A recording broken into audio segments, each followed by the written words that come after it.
أعوذ بالله من الشيطان الرجيم بسم الله الرحمن الرحيم رب اشرح لي صدري ويسر لي أمري واحلل عقدة من لساني يفقهوا قولي صدق الله العلي العظيم। সুপ্রিয় দর্শক শ্রোতা বন্ধুরা, দেশে প্রবাসী পৃথিবীর বিভিন্ন প্রান্ত থেকে ইউটিউবের মাধ্যমে যারা আমার আজকের আলোচনা শুনছেন তাদের প্রত্যেককে ইসলামিক সম্ভাষণ রীতিতে স্বাগত জানাচ্ছি। আসসালামু আলাইকুম ওয়া রাহমাতুল্লাহি ওয়া বারাকাতুহু।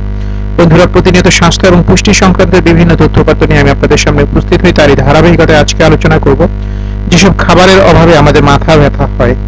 আসলে আমাদের মস্তিষ্কের প্রায় 95% পানি এবং মস্তিষ্ক তার জন্য সংরক্ষিত পানির প্রতি সংবেদনশীল। মস্তিষ্ক পানিশূন্য হয়ে গেলে তা হিস্টামিনস তৈরি করে, যা পানি সংরক্ষণের পরিমাণ বাড়িয়ে দেয়, ফলে মাথা ব্যথা হয়। সুতরাং পানির অভাবে আমরা মাথা ব্যথায় ভুগতে পারি। ভিটামিন ডির অভাব, গবেষণায় দেখা গেছে ভিটামিন ডির অভাবে হতাশা এবং মাথা ব্যথা সম্পর্ক আছে। 2010 সালে আমেরিকান হেডেক সোসাইটি 50তম বার্ষিক সম্মেলনে উপস্থিত এক নথি অনুযায়ী দীর্ঘস্থায়ী মাইগ্রেশনের প্রায় 42% রোগী ভুগছেন ভিটামিন ডির অভাবে।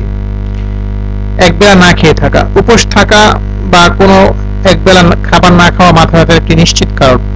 খাওয়ার সময় ঠিক আগেই যে মাথা ব্যথা হয় তার কারণ হলো মাংসপেশির টান এবং রক্তে শর্করার পরিমাণ কমে যাওয়া, কারণ রক্তনালীগুলো প্রসারিত হওয়া।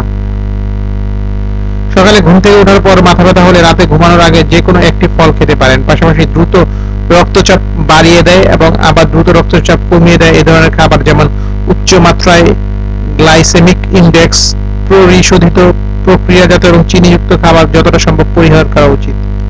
অ্যালার্জি, বেশিরভাগ শক্তিশালী মাথা ব্যথা তৈরির খাবারগুলো অনেক সময় অপ্রত্যাশিত অনাবিষ্কৃত অ্যালার্জির কারণ। সাধারণত অ্যালার্জি থাকতে পারে এমন খাবারগুলোর মধ্যে আছে দুধ, দুগ্ধজাত খাবার, চকলেট, অ্যালকোহল এবং পনির।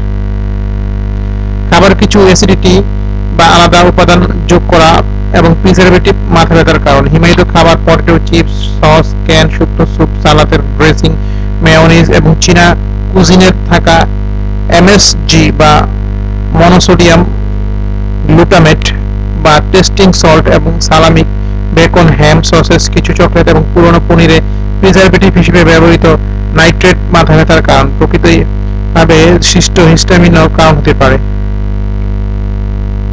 ম্যাগনেসিয়ামের অভাব, ম্যাগনেসিয়াম রক্তনালী শিথিল করে এবং মাইগ্রেশনের কারণ হওয়া মাথা ব্যথা কমাতে সহায়ক। ম্যাগনেসিয়ামের অভাবে মেটাতে মাছ, সিম এবং গাঢ় সবুজ ও পাতাফল সবজি খাওয়া উচিত। আইসক্রিমে মাথা ব্যথা, অতিরিক্ত ঠান্ডা খাবার থেকেও মাথা ব্যথা হতে পারে। ঠান্ডার প্রতি সংবেদনশীল হলে হিমায়িত খাবারের প্রতি চামচ মাথা ও কপালে ছড়িয়ে দিতে ব্যথার তরঙ্গ। ঠান্ডায় স্পর্শকাতর এমন মানুষের মুখের উপর তালুতে ঠান্ডায় স্পর্শ করলে মস্তিষ্ক স্নায়ুগুলো উত্তেজিত হয়, ফলে মাথার সামনের অংশের রক্তনালীগুলো সংকোচন এবং প্রসারণ শুরু করে, যা মাইগ্রেনের ব্যথার সমতুল্য। তাই ঠান্ডায় সমস্যা থাকলে অতিরিক্ত শীতল খাবার ছোট কামড়ে খাওয়া উচিত। তো বন্ধুরা, আশা করি মাথা ব্যথা হওয়ার যে কারণগুলো আপনাদের সাথে আজকে শেয়ার করলাম এটা কিছুটা হলেও আপনাদের উপকারে আসবে। আপনারা যদি এখান থেকে কিছুটা সচেতন হতে পারেন এবং আমাদের আলোচনা শোনার পরে সেটা আপনাদের জীবনে কিছু পজিটিভ প্রভাব ফেলে, তাহলে অবশ্যই আমাদেরকে লাইক দিয়ে উৎসাহিত করবেন। আমাদের আলোচনাটি শেয়ার করে দেবেন যাতে অন্যান্য ভাই বোন এটা শুনে উপকৃত হয়। আমাদেরকে আপনাদের মতামত জানাবেন আর চ্যানেলটি সাবস্ক্রাইব করবেন পরবর্তী এই ধরনের আলোচনা শোনার জন্য। তো আজকে পর্যন্ত ভালো থাকুন, সুস্থ থাকুন। আসসালামু আলাইকুম ওয়া রাহমাতুল্লাহি ওয়া বারাকাতুহু। আল্লাহ হাফেজ।